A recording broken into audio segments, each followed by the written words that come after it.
Piranha Games, can we get the patch notes out dedicated on Friday? That would make our lives easier.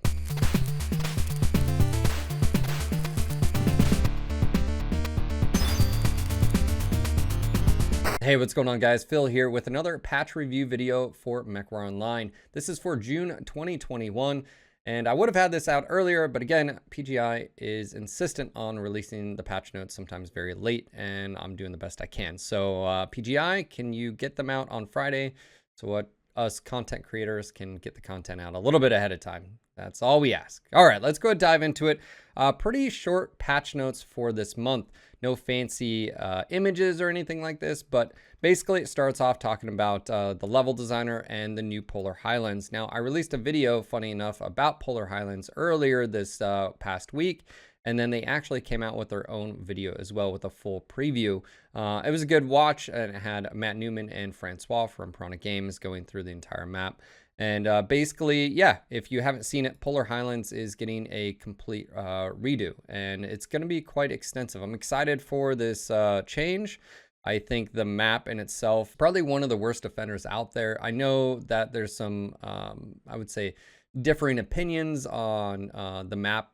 You know, some people really like it, some people hate it. But there's some definite flaws in the original design, and it's interesting to see how Francois is tackling it.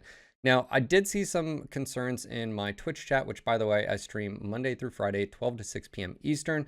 Come hang out. It's a great time. You can ask questions live. And of course, that is twitch.tv/NGNGTV. I'll have a link down below. And again, just click, give it a follow, come hang out. It's a great time. But I had some people point out that they actually really enjoy the map, or that they wish it got kept in rotation. To that, I would say is we haven't heard any official word from Piranha Games as far as whether or not it'll stay in rotation. I would assume the older ones, just like Canyon Network, would not. One thing I guess we can inquire about is whether or not the old version will be available in private lobbies to allow leagues or just be able to people to drop. But we don't know that for certain, but as of right now, this will go live, and it's a complete redo of the original Polar Highlands. And some of the flaws that you know, we're talking about is basically no cover and concealment in the center of the map. Actually, it sort of leads up to a high point, again, a central location with no cover around. And that's a major flaw when it came to that map. So it's exciting to see the changes coming. And of course, on patch day, we get to play it and we'll know how it feels as far as the changes. But quite significant. Obviously, the game modes on it, Dom, Conquest. Conquest is no longer 5 outer. It's very similar to the others, where it's got 1 central location and then 2 near the bases and 2 on the outside. So yeah, I'm looking forward to playing it, and I'm looking forward to seeing the next map, by the way, be redone as well. But so that is the first part, Polar Highlands Reborn.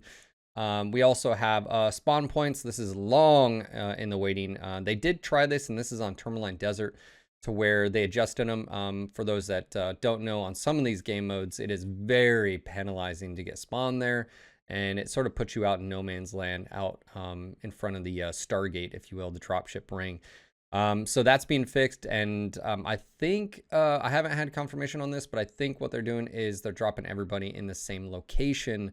And you've noticed that on a few maps where they've dropped everybody there.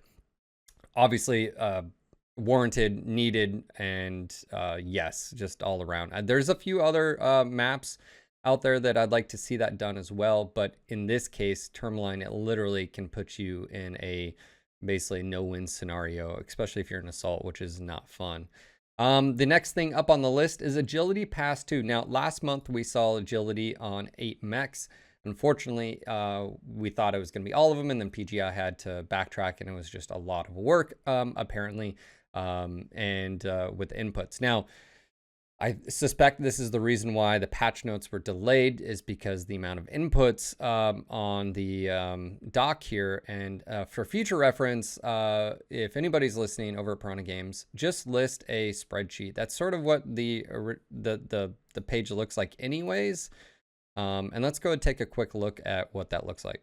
So this is the Mech Mobility changes for the June patch. And like I said, it basically has every single change either by variant and or grouped. There are some mechs like the Commando Arcanine, you know, it has all here, and it shows a old and new value. Now, this is basically a spreadsheet. I do not envy anybody who had to manually do this. So if it was Darren, highly recommend just link a spreadsheet. I don't think anybody would complain. It just seems like a really waste of time to have to do this manually. But I'm glad it's out there. I'm glad the information, so I'm not putting that down. But if this delayed the patch notes or you know stuff like that in the future, just link a XML or you know a Google Doc or something like that with this. You could just easily copy paste it. But I'm not going to go through all these changes. This is a massive amount of data, but one thing to note is not all mechs are getting boost. A lot of the lighter mechs and some other mechs are already baseline pretty solid, and you can see here, for instance, some of the fleas here do not have adjustments. Now, they do on certain things, like turn rate and torso speed, but not necessarily excel and de-excel. So just sort of look through this, peruse. Maybe there's a mech out there that you feel needs some adjustment. And one of the things we can talk about is like the direwolf. So we're going to go ahead and scroll down here. And it looks like these are in order of assaults. So let's go ahead, scroll down here. All right, so the direwolf here, you can see here, got an adjustment as well with the FAF and King Crab. Basically, a lot of the assaults got adjustment, and Night Star quite extensively there. So yeah, that is the changes as far as agility. And it looks like it's across the board on the mechs that we don't have. And I think this is total of like 96 chassis and, you know, obviously hundreds of variants. And that's it. That's it for the patch notes. There is no other adjustments to weapons. There's no other adjustments to anything else in the game. And we knew it was going to be a sort of a light patch, 33 megs actually, to be right there. But as far as moving forward, it's going to be interesting seeing what July brings. But with it being a light patch, it also affects almost every single mech in the game. So I assume science is going to be out there. People are going to be testing mechs. I can confirm that the Timberwolf from last month did feel better with the adjustments. And I know the Kodiak and the Spirit Bear did as well. So I'm intrigued what that's going to do, but moving forward, it'd be interesting to know what's going to happen. But that's it for your patch notes. There's nothing outside of that, no new information. I just wanted to get this as soon as possible. Again, apologize for the delay. Piranha Games, can we get the patch notes out dedicated on Friday? That would make our lives easier. But anyways, that's going to be it for me. I hope to see you on the next video and catch you on the stream. Until next time, peace.